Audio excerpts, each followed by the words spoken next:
Saja, Bapak Ibu, kita akan mencoba untuk menindaklanjuti hasil observasi dengan mengisi dokumen tindak lanjut di bulan ketiga ini.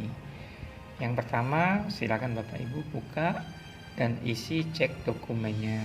Kemudian di situ ada formulir diskusi tindak lanjut observasi kelas. Apa tantangan yang Anda hadapi? Di situ untuk mengisinya ada panduannya. Kita bisa tulis tantangan bisa berupa salah satu dari kondisi berikut. Boleh pilih salah satu, apakah kesulitan ataukah aspek praktik yang ingin Anda tingkatkan, bahkan perubahan praktik yang bisa berdampak. Nah, kita coba ya tantangan yang kita hadapi untuk melakukan praktek kinerja. Kita bisa ketik di situ. Tantangannya adalah melakukan hal yang tidak biasa diperbuat siswa sebagai sumber belajar. Bapak Ibu bisa sesuaikan dengan kondisi di kelas manakala saat dilakukan observasi. Begitu juga nggak ada salahnya kita contohkan aspek yang ingin Bapak Ibu kembangkan supaya meningkat efektivitasnya. Silakan disesuaikan dengan kondisi yang ada di kelas saat dilakukan observasi. Begitu juga dengan perubahan apa yang bisa berdampak pada pembelajaran setelah dilakukan observasi. Bisa Ibu tuliskan di situ. Ada sekitar hampir disiapin 1000 kata. Silakan Bapak Ibu bisa manfaatkan, atau ini ada sekedar contoh. Kemudian juga yang berikutnya di situ yang perlu kita cantumkan adalah terkait dengan perilaku yang ingin kita kembangkan dari tantangan yang sudah Bapak Ibu hadapi. Begitu pula dengan faktor-faktor yang menyebabkan adanya tantangan tersebut, ataupun juga kita suruh menjelaskan dampak dari tantangan tersebut. Nah, di formulir ini kita coba tuliskan perilaku yang menggambarkan tantangan justru dari peserta didik yang selama ini hanya menerima materi, tetapi mereka harus terlibat langsung. Nah, ini adalah hal yang mungkin bisa berbeda di kelas Bapak Ibu.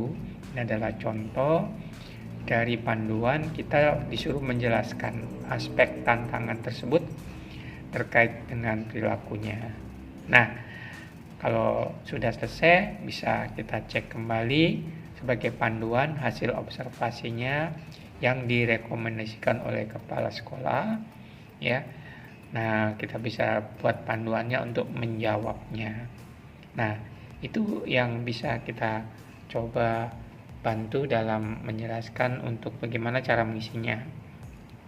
Kemudian yang kedua, pilihan belajar. Nah, di sini tertulis apa tujuan tindak lanjut yang ingin Anda lakukan untuk meningkatkan kualitas praktik baik pembelajaran Anda. Ya, kita catat saja.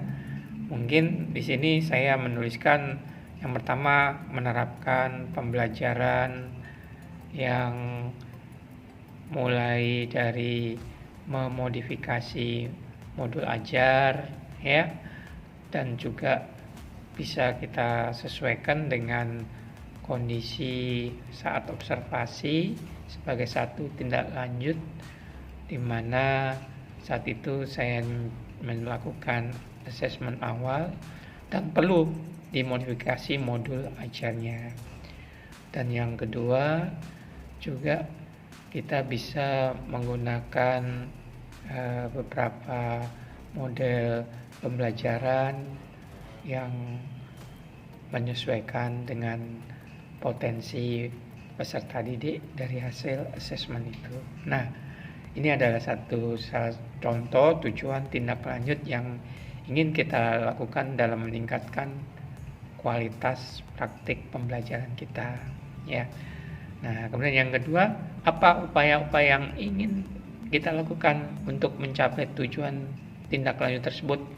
Ya, jelas kalau kita ingin menerapkan pembelajaran, berarti kita dengan mempraktekkan, ya, lakukan kegiatan pembelajaran yang sesuai dengan yang kita harapkan, ya, kita praktekkan, ya, tidak hanya sekedar kita buat satu evaluasi, ya, tapi juga kita lakukan kegiatannya dengan mempraktekkan pembelajaran agar lebih meningkat kualitasnya.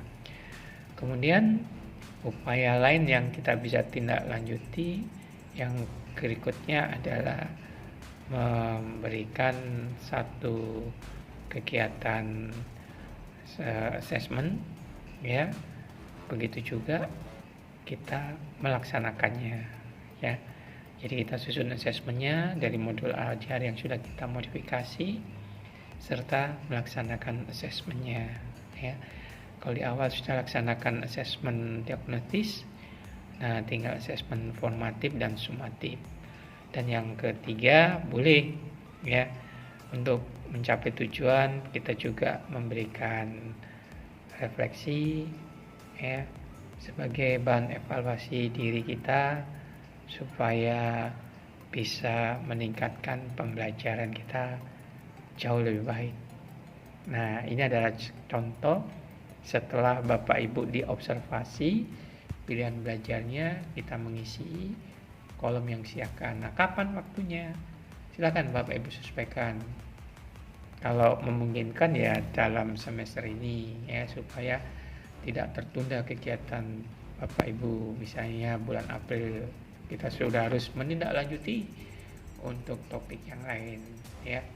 Nah, dukungan di sini ada banyak sumber daya, alat bahan, penyajian akses, KS, guru penggerak atau pemateri eksternal manajemen lainnya. Kita pilih salah satu saja, ya, sumber daya untuk melakukan kegiatan. Nah, Bapak Ibu bisa menyesuaikan dengan kondisinya. Dengan demikian yang kedua sudah selesai. Nah, sekarang yang ketiga ini. Yang ketiga ini opsional, ya. Kita disuruh menindaklanjuti dengan meningkatkan kualitas. Kita disuruh memilih 3. Nah, yang pertama, kita memilih tahapan perkembangan karakteristik yang relevan dengan kebutuhan belajar. Jadi pilihannya tidak sama dari tingkat dasar, menengah, dan tingkat untuk menengah pertama pun ke atas. Begitu juga pilihan kedua, ya. Apakah di topik menyiapkan assessment itu di beberapa jenjang tidak sama. Begitu juga dengan pengelolaan emosi, pilihannya seperti ini, ya, itu memang masing-masing jenjang ada yang sedikit berbeda. Kebetulan untuk jenjang SMA itu ada topik fasilitasi. Nah, saya pilih aja teori praktik untuk topik fasilitasi. Kapan kita lakukan? Ya, misalkan dalam semester ini, ya. Begitu juga dengan dukungannya ini adalah yang sama seperti yang di atas, ya. Pilihannya sama, ya. Itu dukungannya. Nah, penyediaan akses ini bisa kita pilih salah satu sesuaikan dengan kebutuhan Bapak Ibu. Kalau masih ragu-ragu, bila disimpan